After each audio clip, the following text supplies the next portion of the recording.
What's going on, everyone? So the Los Angeles Lakers are going to be very active this upcoming offseason. Expect numerous trades. They got to get the center position. There's a lot that needs to be done if you're the Los Angeles Lakers. I've talked about and kind of questioned, how much are the Lakers going to be able to get done this offseason? I do think that they, at bare minimum, pull off the center trade. I think they at least get a center and maybe one or two free agents. But outside of that, are they going to be able to kind of revamp the roster in a way to where it's like, okay, this team is clearly a contender? Or is it kind of like, you're still kind of missing some things, right? Because the Lakers' best assets are their expiring contracts, but it's an appreciating asset, right? So the longer you get and the closer you get to the trade deadline, the more valuable those expiring contracts become.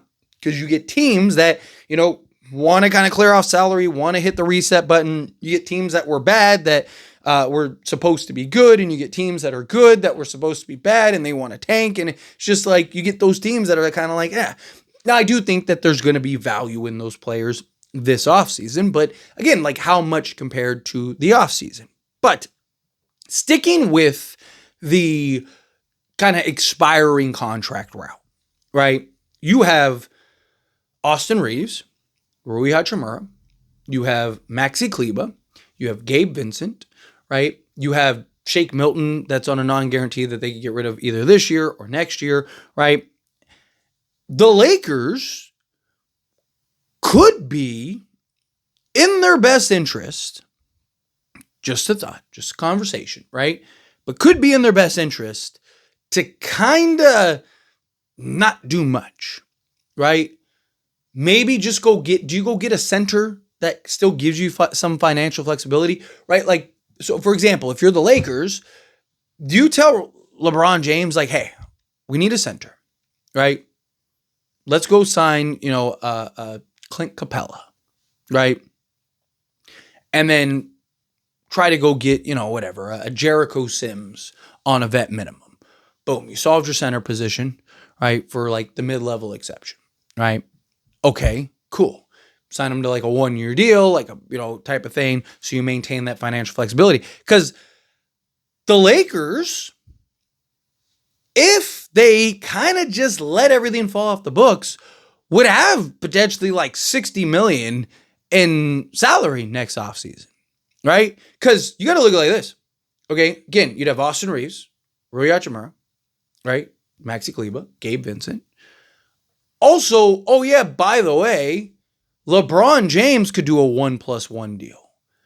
And either A, he could retire and leave, and then now you got now you sign probably max in then some. But LeBron could also take, a discount or whatever, or same amount of money, depending on, how much the cap continues to rise and increase. I mean, you might be able to get your next star, right? You might be able to do that. But here's a couple things, right? Because, again, this is something that's been thrown out, and, I wanted to have a conversation about it. I personally wouldn't do that, right? I wouldn't. Because there's too many variables that go into place, right? One, depending on, if you want to get a real starting caliber center, right, then there goes any of that, right? If they go trade for, a Daniel Gafford or a Nick Claxton, well, then there goes all cap space, right? Or the other kind of side of that is, Austin Reeves.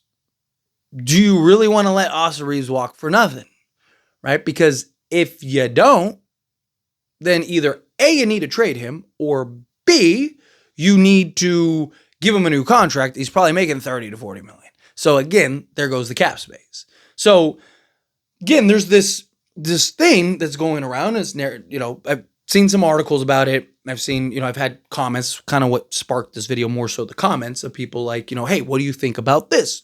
Should the Lakers, what if the Lakers just kind of, try to get and piece together, duct tape and glue, a roster together with the needs, right? Can you get sign a 1-year deal on, a couple guys, like I said, can you get a Clint Capella and a Jericho Sims, and then go get a Gary Trent Jr. and just like another guy is like a 3-and-D guy, right? Boom, and you got like 4 guys, boom, all on like 1-year deals, and then you're just letting everything fall off the books. And you essentially just have like Luka. Maybe you look to move Jared Vanderbilt, right? There's talk. Or you could even do something with like Mitchell Robinson. There's like proposals that are coming out that about like Jared Vanderbilt for Mitchell Robinson. Maybe you could do something like that. And now you clear Jared Vanderbilt off your books if you want to, right? And the Lakers could essentially just clear the deck and have nothing but like Luka and Bronny James on the roster and their new 55th pick, unless they end up trading that too. Right, there is a version of this where the Lakers just kind of go, let everything fall off, right? Like, just let it all go. And now the Lakers have a ton of cap space and can really kind of push hard for a contender around Luka. That's a possibility. But again, I wouldn't do it. I just think, one, it's too risky. 2, right? Like, Luka could not sign an extension and then you end up not doing what you're supposed to do. And then he's like, oh, you guys wanted to save cap space, huh? Well, don't worry about it. I got you. And just leave, so I just think it's risky. On top of it being risky, I think that it's just, if one deal comes across, that's not even a star, just like, again, like a Mark Williams, right? Like, let's say Charlotte calls them and they're like, hey, or say Walker Kessler.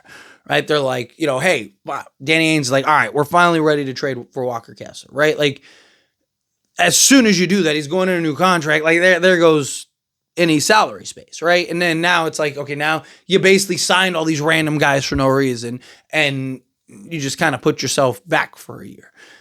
So I think that the Lakers need to stay the course. I think, look, star will always come. You're the Lakers. I'm not worried about it. I'm old enough to remember when Magic retired, Lakers are never going to get that other guy. And then Kobe and Shaq, Lakers are never going to get that guy. And then, Kobe and Powell leave. And then it's like, Lakers are never going to get that guy. And then LeBron comes, and then Anthony Davis comes. And then it was like, okay, well, LeBron is about to retire and Anthony Davis is, going to get old. And then what? Lakers are trash. And then Luka comes, right? Like, Lakers always get it. You're the Lakers. And you're going to have Luka. There's always going to be that guy that's like, man, I could go play with Luka and be in LA and make $40 million a year and, have the beach and the girls and the nightlife and all that stuff. Yeah, I'm going to make that happen, right? Like, so again, it's one of those things. If you build it, they will come, right? Trust the brand, trust that you're the Lakers, put the right pieces around, try to go win a championship with Luka and LeBron. And then, when LeBron ends up leaving, whenever he decides to do that, then now you do what you got to do to get that next star in and then usher the new wave, right? With Luka and whoever that new star is. Anthony Edwards, maybe? Just saying. Just thought, make it happen, speak it in existence. But anyway, as always, this is a discussion. I pass the question on you. Let me know your thoughts and opinions down in the comments below. What do you think? How do you feel? What are your thoughts? Do you think the Lakers just stand pat, keep all the cap space, and kind of do something, not this offseason, but next offseason, like really make a splash and get that other star? Do you think no? Absolutely not. Stay the course, create and build the best team possible. You can't run the risk of anything silly. However you feel either way, I'd love to hear it. Let me know down in the comments. That being said, if you haven't liked this video, hit that like button. Helps me out. So we enjoy these types of videos, and I truly appreciate it. Not subscribe channel, hit that subscribe button. Turn on the bell notifications. Appreciate y'all. See you in the next one.